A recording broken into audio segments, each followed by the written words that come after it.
Bonjour Anthony Bélanger. Bonjour Laetitia, bonjour à tous. Les relations se tendent entre le Maroc et l'Algérie? Oui, alors rassurons tout de suite nos auditeurs, les chances d'un conflit ouvert entre ces deux pays voisins sont infimes. Par contre, il est vrai que leurs frontières communes longues de près de 1500 km sont hermétiquement closes et ce depuis 30 ans. Or, récemment, on a assisté à une poussée de mauvaise humeur algérienne. En cause, une lettre d'intention écrite par un diplomate marocain en poste à l'ONU. Une lettre dans laquelle on pouvait lire ouvrez les guillemets, le vaillant peuple kabyle mérite plus que tout autre de jouir pleinement de son droit à l'autodétermination.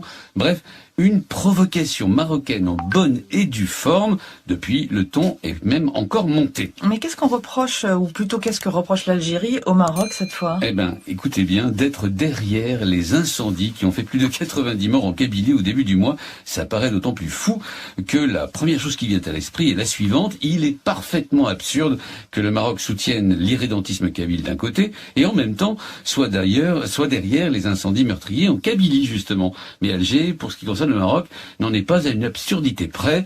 Et pour faire comme qui dirait bonne mesure, le gouvernement algérien, réuni hier en Haut Conseil de sécurité autour du président Tebboune, accuse aussi l'entité sioniste, c'est-à-dire Israël et donc le Mossad. En fait, l'Algérie n'a toujours pas avalé la reconnaissance de la souveraineté marocaine sur le Sahara occidental, et ce par les États-Unis fin 2020, et celle simultanée d'Israël par le Maroc fin 2020 donc, d'autant plus que l'administration Biden semble avoir suivi le même chemin. Et on en arrive à ce que le Maroc, on accuse le Maroc d'incendie meurtrier en plein cœur de l'Algérie, j'y arrive. Hein.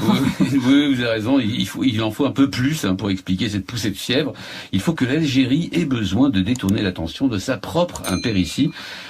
C'est exactement ce que viennent de démontrer les incendies en Kabylie. Nulle part ailleurs autour de la Méditerranée, des feux de forêt n'ont occasionné un tel bilan humain.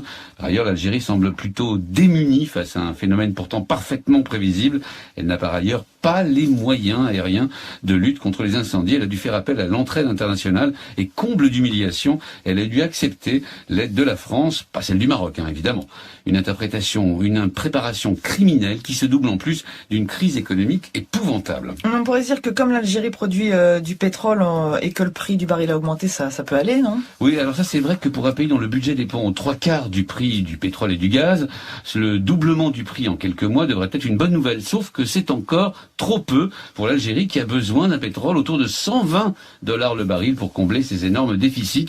En plus, le pays est en pleine crise sanitaire à cause de la Covid-19 et n'a vacciné qu'à peine 2% de sa population. Le tout en comptant sur le vaccin chinois Sinovac dont on sait pourtant qu'il stimule 10 fois moins la production d'anticorps que le Pfizer par exemple.